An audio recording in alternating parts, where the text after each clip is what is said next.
The trip to Paris this year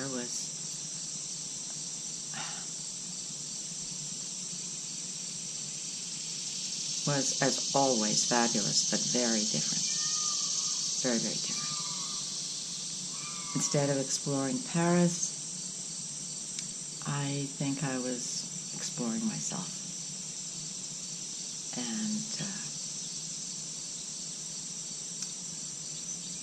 And we'll see what the results are. Some days I didn't even leave the garden.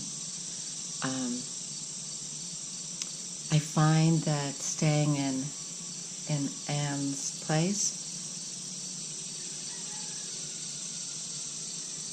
is incredibly inspiring and safe to think and to reflect and to be free of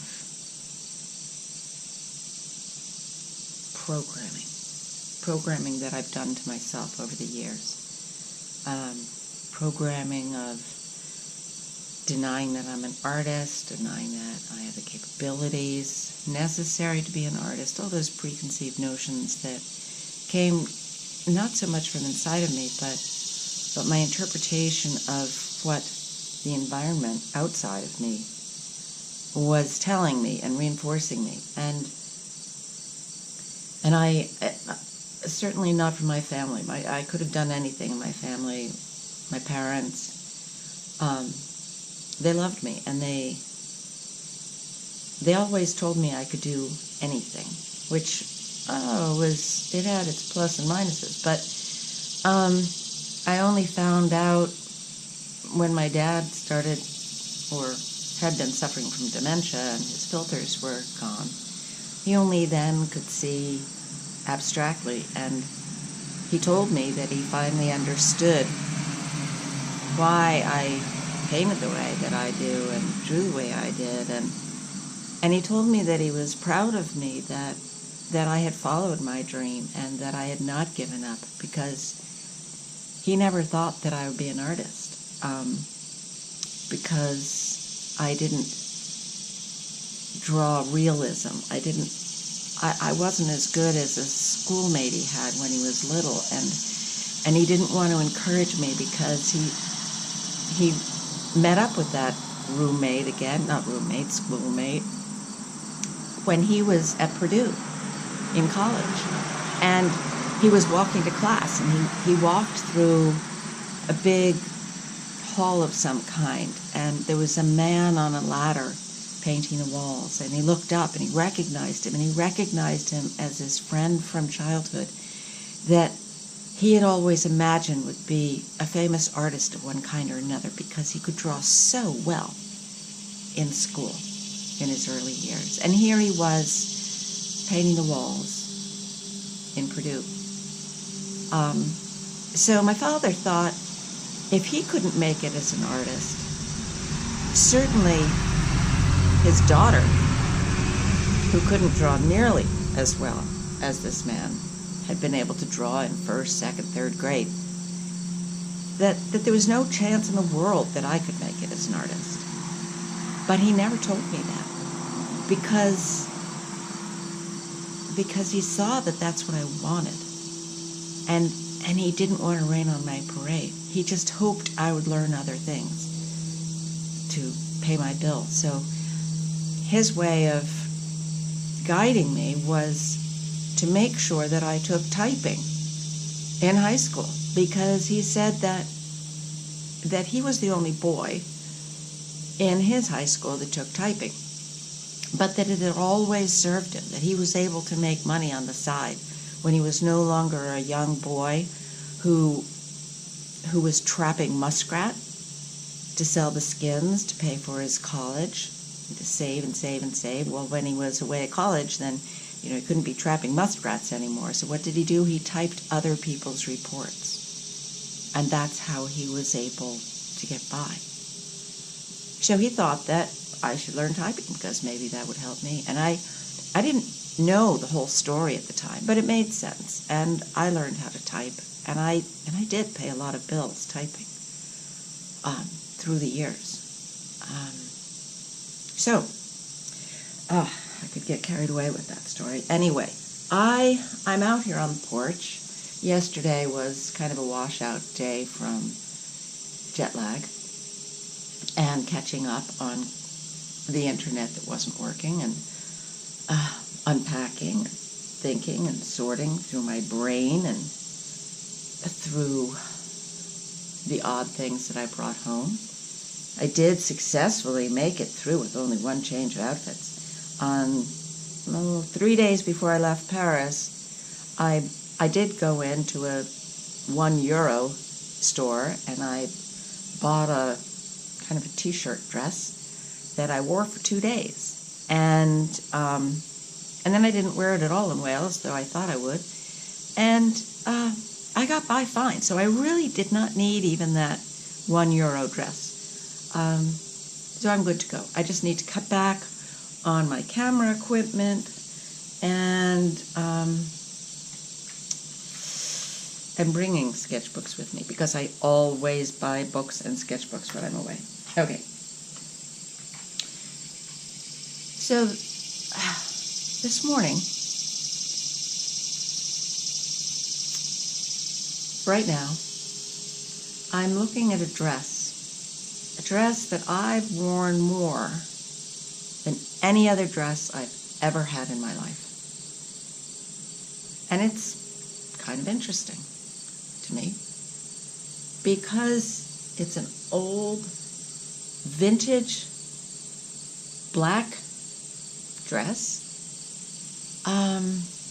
that I've worn in the past to fancy events. I've worn time and time again for years as the storyteller when I would go in on Halloween to the kids' schools and tell stories in each of their classrooms. And then when I got into storytelling more and more, I would wear it to camps, around campfires, and tell stories in it there. And sometimes I would just get dressed up and wear it. So it's really falling apart at this point. And I found it in the closet. I thought I'd given it away and was really dismayed because I thought, oh, that was a terrible moment when I decided to give that away. And then I found it. I found it pressed against other clothes in the closet, and it had mildew all over it. So before I left for Paris, I mixed up a vinegar solution and I sprayed it down with vinegar, and it did seem to kill the mold, and I was able to brush it off, and it seemed to recover quite well, but it really smelled pretty nasty. And I thought that I should probably bring it to the dry cleaners to get the last of it killed off chemically and, excuse me, to probably get rid of the vinegar smell. And they lost it. I went to pick it up, and they said I never dropped it off. They had no record of it. And so I thought, okay, I guess it was meant to disappear. And shortly after, I asked the woman to please talk to her son because I had mentioned that it had had mildew, and I didn't want them to get any kind of mold spores on any other clothing. So I thought maybe he'd put it aside. So I gave her my number, and sure enough, they found it.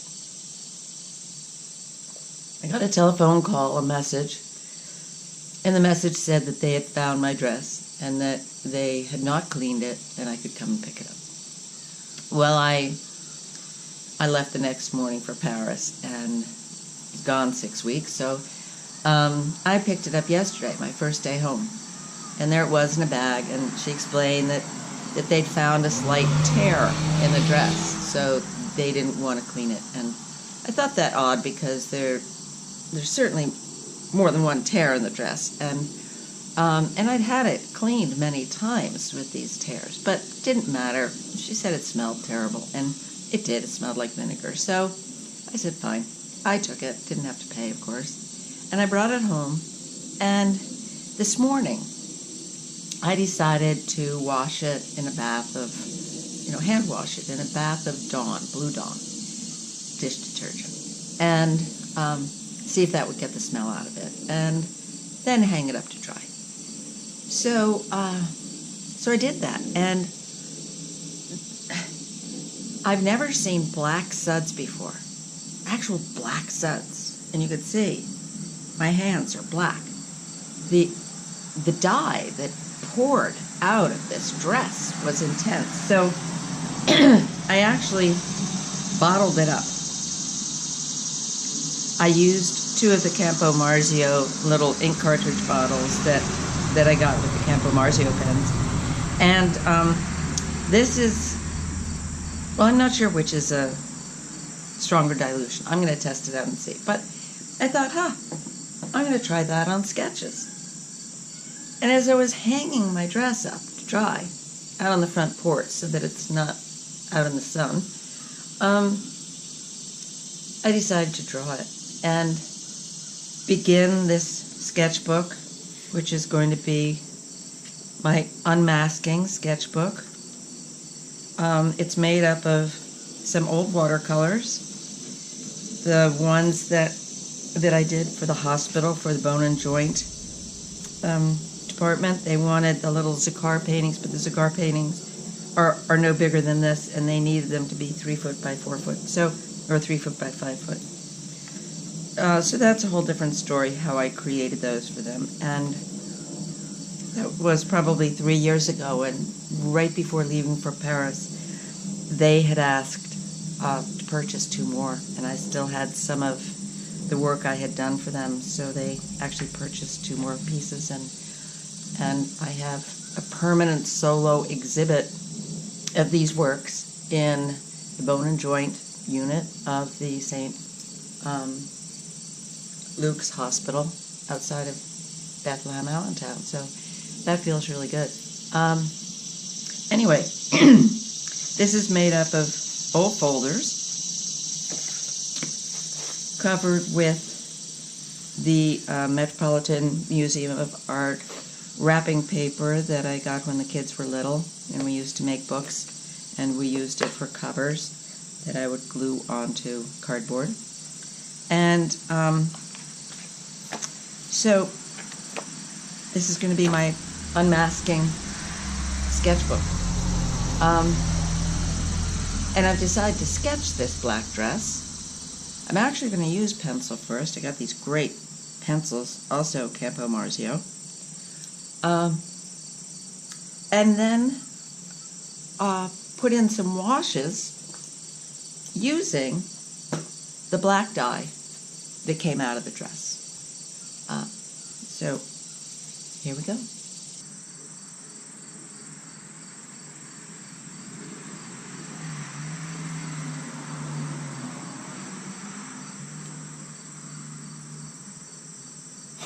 There's a really irritating little bee of some sort flying around. It drives me a little crazy.